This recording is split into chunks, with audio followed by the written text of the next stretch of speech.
Welcome to Fresh Off the Boat. My name is Arjun Seth, and I run EdBrand, which is a college admissions counseling service based out of Delhi, India. I'm delighted to be welcoming Advitya Gemawat for this chat with me. He was a student I worked with in 2016 in Gurgaon, and then he pursued to apply to several schools and was admitted to UCSD, San Diego, and is now pursuing a data science major. He is also a rising senior, so I'm sure there'll be many revelations about how you move from some freshman and then now to a rising senior. So looking forward to learning about your journey.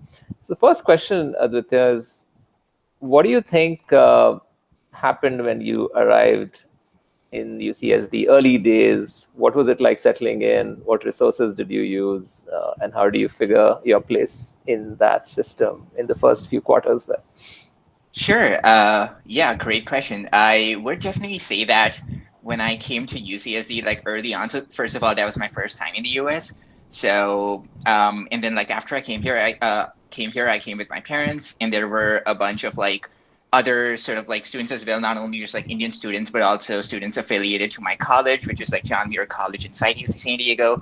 I had like three orientations. One was like a college orientation, one was a major orientation, which was like structural engineering in my case at that time, and another one was an international students orientation.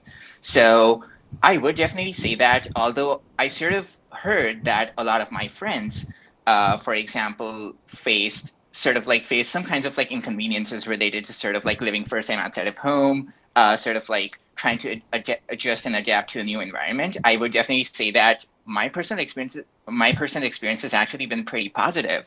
When I came here to UCSD, like I was absolutely blown away by how the campus looked, by like all the kinds of opportunities that the college had to offer.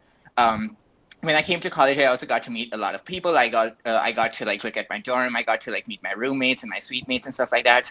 I got to meet a lot of people, not just students, but also kind of like professors and like college advisors and stuff like that.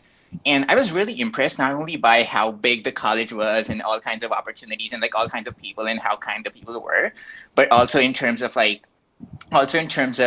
flexibility that the college offered in terms of academics, in terms of like picking and choosing classes, in terms of sort of like contemplating majors if you want to change majors and stuff like that. So initially, the way I just figured it out was that I just tried to attend as many events as I possibly could during Welcome Week.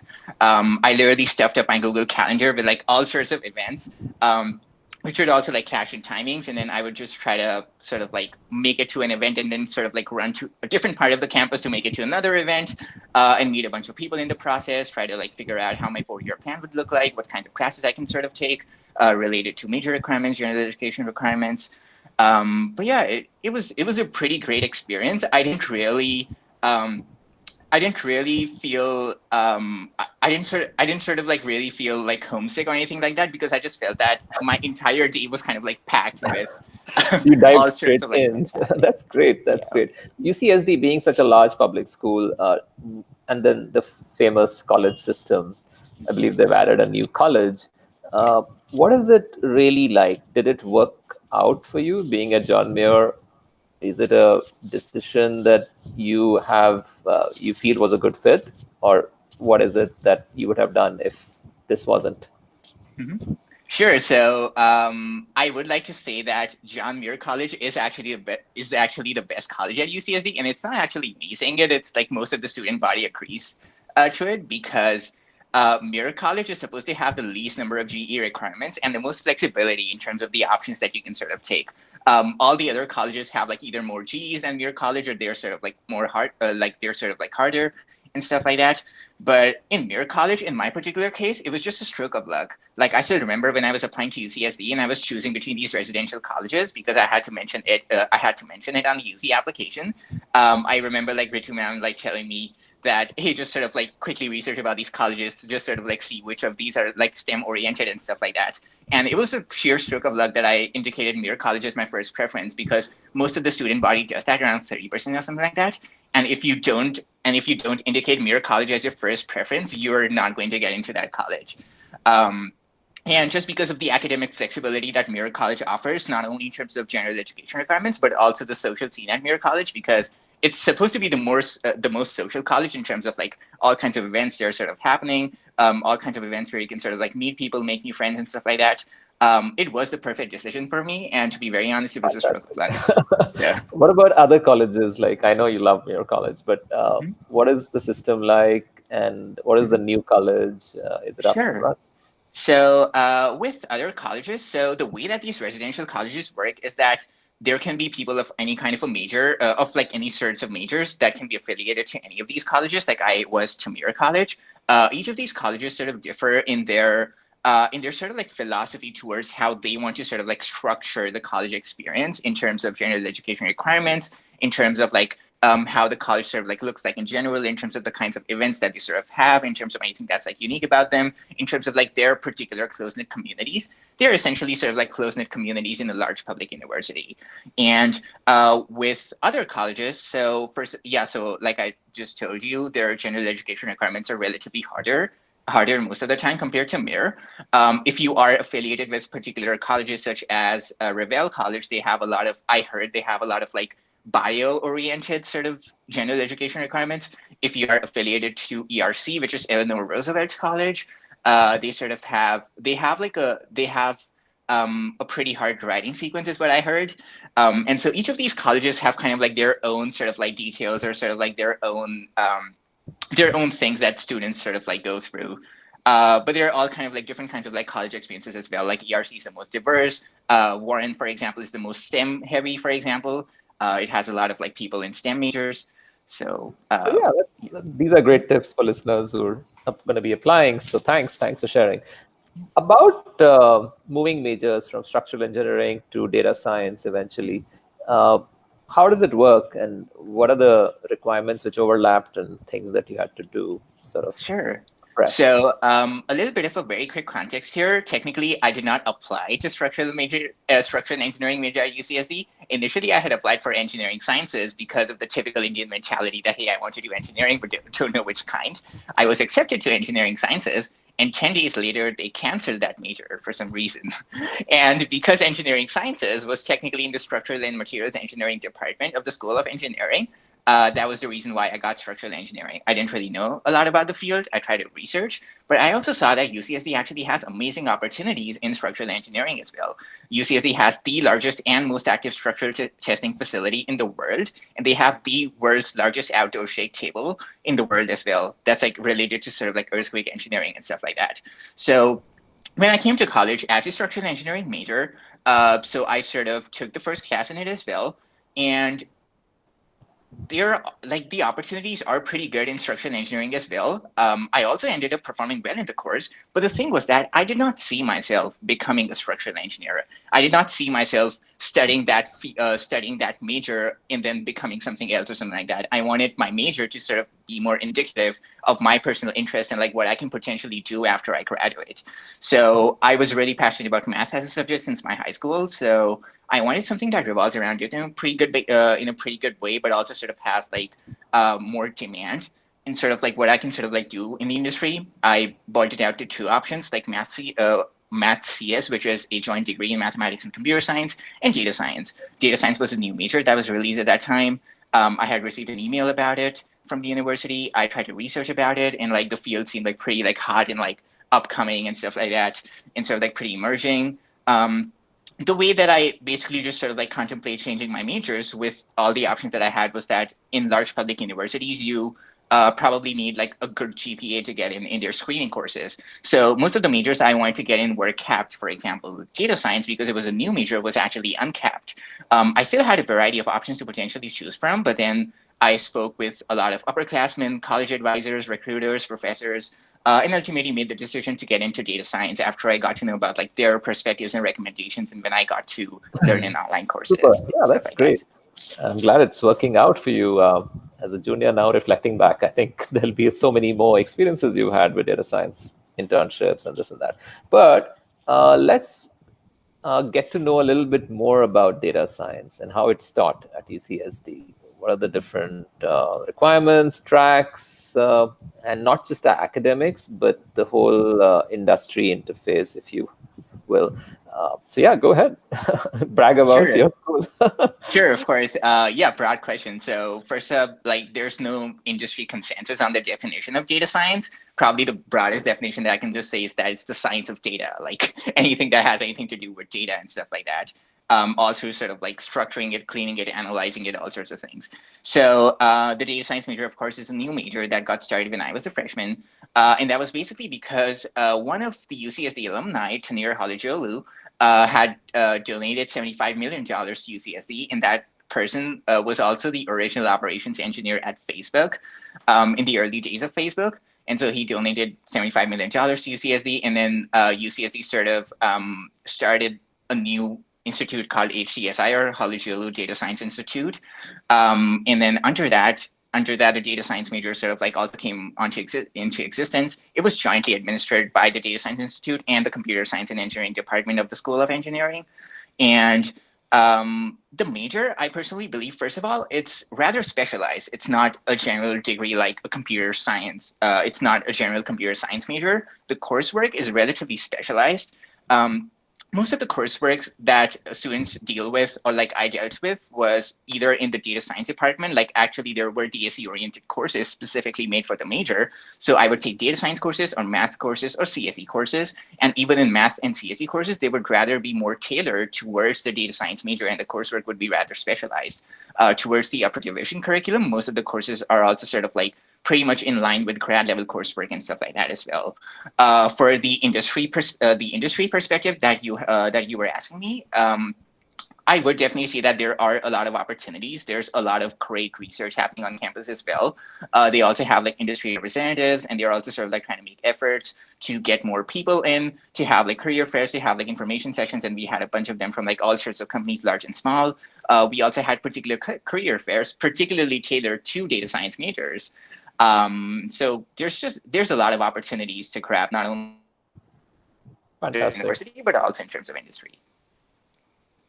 So what are the opportunities that you grabbed, and also let viewers and listeners know about the internships that you landed, and where are you headed next?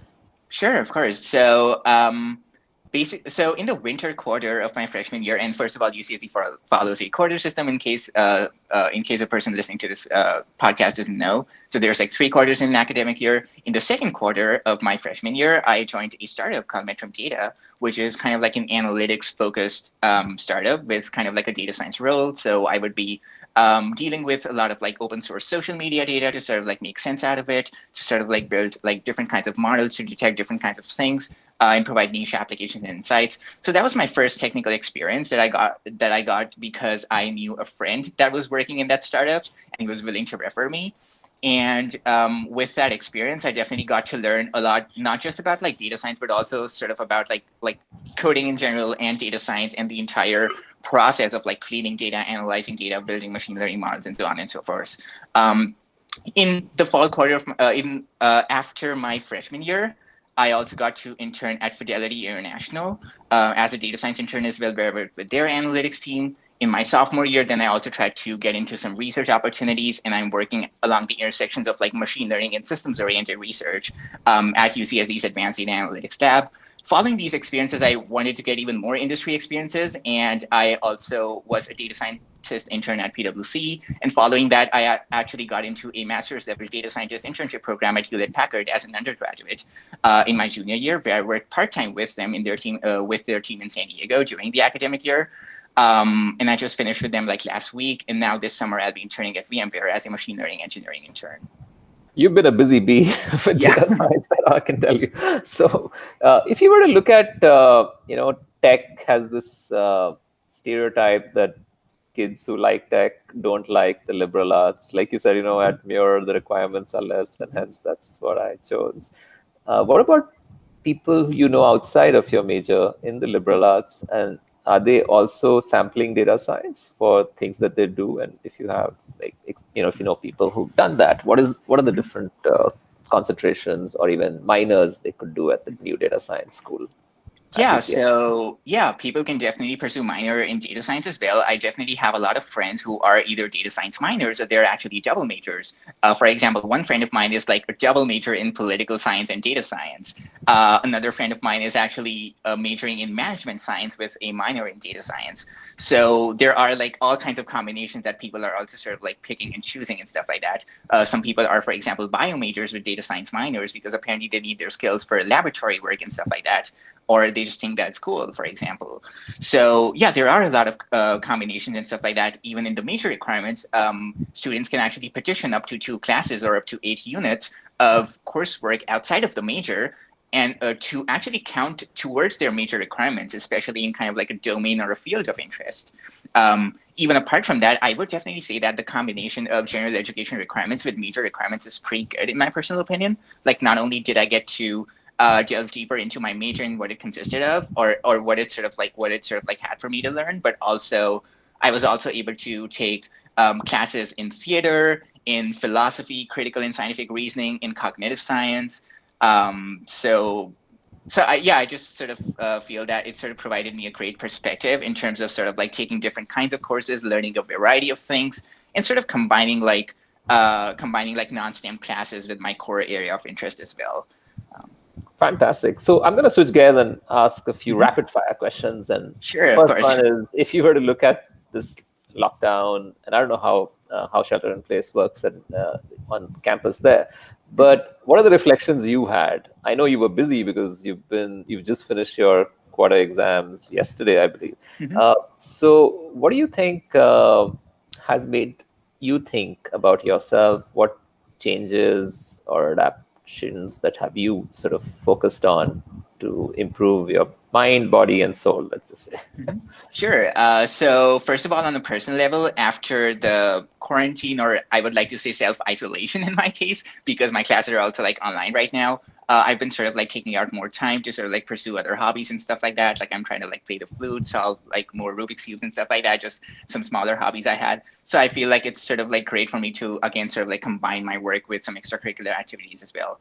With the crisis in general, I would definitely say that now a lot of these conventions are also being questioned on the kind or the nature of the future of work, for example, because a lot of the work might also be remote even in the future when the crisis might get resolved, and people may not necessarily feel the need to always go to like in-person meetings and stuff like that. So I definitely felt that the way I looked at it was to sort of like gain skills to not only have the ability to connect with people in person, but to also use like virtual platforms, especially in my upcoming internship, which is going to be virtual, to also try and connect with people, and sort of like have the ability to talk and collaborate and learn from people using both kinds of media, right? Because you can be working with people that may not necessarily be in your geographical location, especially in the field of tech.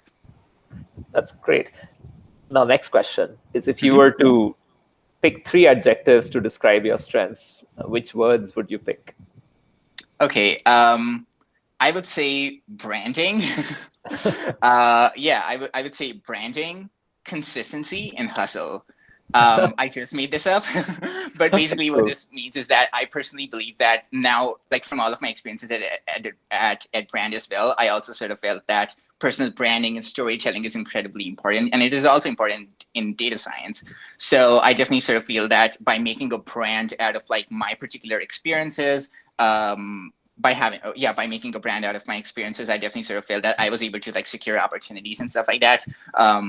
I do believe that I'm consistent in my efforts, or at least I would like to be, or at least I would like to aim to be, in terms of like not sort of like giving up until I get particular kinds of opportunities, and also just sort of like hustling, to actually just sort of like put your best foot forward, and to sort of try to get any opportunities that you have and take advantage of them. So That's fantastic, actually.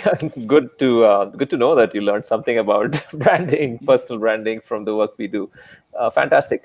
How do we sort of advise students? Like, you are now this rising senior. You've mhm, looked through at not just the college admissions process, but life mhm, experiences as a college student too.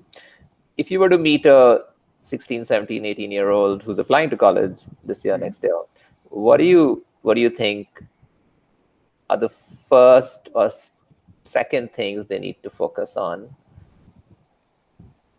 I would definitely say that. try to have a story around or a sense of purpose around what you're doing and why you're doing. Try to ask those questions to yourself. I definitely believe that, at least in my personal experiences, I was trying to get as much experiences as I could in my, especially in my sophomore and junior year. But I didn't really have like a very strong sense of purpose on what I actually wanted to pursue in college. I was pretty confused about my major.